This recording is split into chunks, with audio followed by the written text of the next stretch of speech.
ነው የምላችሁ። በጣም ነው የሚያናድደው፣ በጣም ነው የሚያሳዝነው ማለት ነው።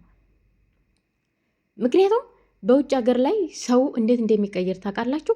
አንድ ስራ ለሁለት ይከፍታሉ። ሸር የሚባል ነገር ማለት ነው።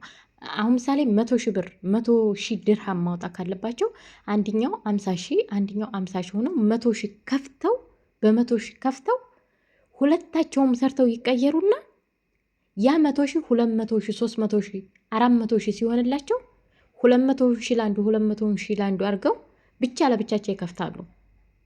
መጀመሪያ ግን የሚነሱት በትንሽ ነገር ነው ስለሚተባበሩ።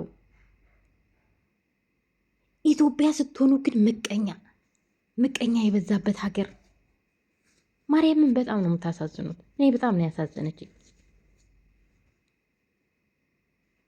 ለአንድ ቀን ማስታወቂያ እኮ ነው የሰራችሁ እናንተ። እዚህ ጉልበትሽ የደረሰ ቀሚስ እየለበሽ ቂጥሽን የሚወጥር ሱሪ እየለበሽ ማለት ነው ሙሉ ለሙሉ ስትንቀዋለይ እንደማቱ ይሁኑ ሁሉ እሷ ሙሉ ቀሚስ ለብሳ አንድ ቀን ጸጉሯን ገለጠች ብላችሁ እንደዚህ የምትሉት መሆናችሁ ነው። ግን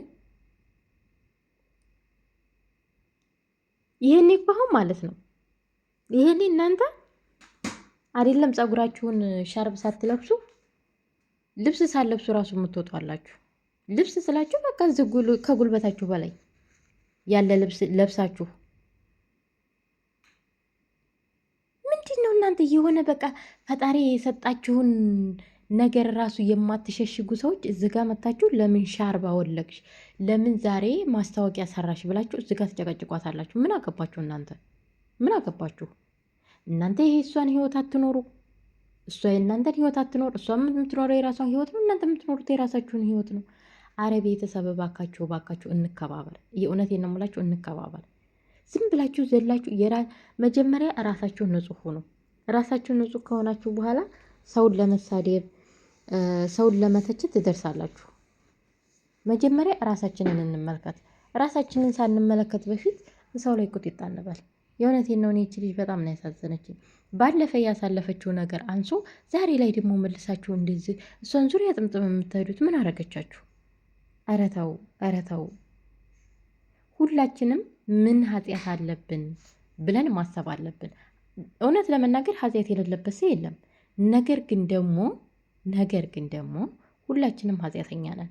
ግን ቢሆንም እንደዚህ ትንሽ ነገር ስታገኙ ያንን ሰው ለመጣል እየጎረጎራችሁ የምታረጉት ነገር እሷ አሁን ላይ ሰው ቤት ተቀጥራ በመስራቷ ሞነሽ ነው ሰው ቤት ተቀጥረሽ የምትሰሪው። እናበረታታሽ፣ ምንድን ነው የሸገረሽ፣ ከጎንሽ እንሆን ብላችሁ እንደማበረታታት የስደት እህታችሁ ናት። እንደኛ ከመዳን ቤት ወጣ ነው እዚህ ደረጃ የደረሰችው።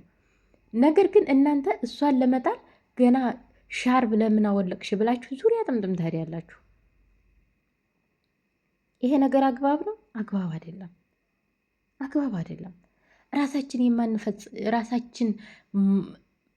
ለራሳችን መሆን የማይፈልገውን ነገር ለሰው አትመኙ።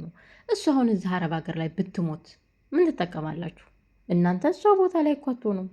እናንተ እሷ የምታገኘውን ሲሳይ ለእናንተ አይሆንላችሁም። ስለዚህ ዝም ብላችሁ ሰውን አለስራው እየኮንናችሁ ሲሰራ ከስራ ለማጨናገፍ ዙሪያ ጥምጥም የምትሄዱ ሰዎች ስነ ስርዓት ያዙ። የእውነቴን ነው የምላችሁ። አትጠቀሙ፣ እናንተም አትጠቀሙ፣ እሷም አትጠቀሙ። አፈር ብሎ አፈር በልታችሁ። ማርያም በጣም ነው ያስጠላችሁ። ምን አረገቻችሁ? ሰራ ምን አረገቻችሁ? ሰርታ ብትለወጥ የራሷን ትታ ሰው ቤት የተቀጠረችው እኮ ሸክሯት ነው። ስለዚህ አይዞሽ እያላችሁ እንደማበረታታት እሷን ለመጣል ይሄን ያህል ረብሰዋ ትገርማላችሁ። አበሻዎች ግን መቼም አያልፍላችሁም። መቼም ሽንት ቤት እንዳጠባችሁ እንደፏቀቃችሁ ትኖራላችሁ። በቃ እኛ ማያልፍልን ሁልጊዜም ስለምንመቀያኝ ነው።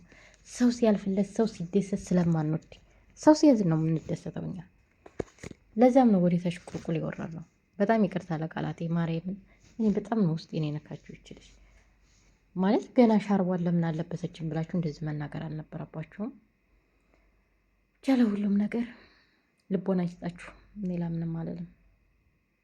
የእውነቴን ነው የምላችሁ። አንዳንድ ጊዜ ሰውን ሳይናገራችሁ ተናገሬ ታደርጋላችሁ እና ለማንኛውም አመሰግናለሁ።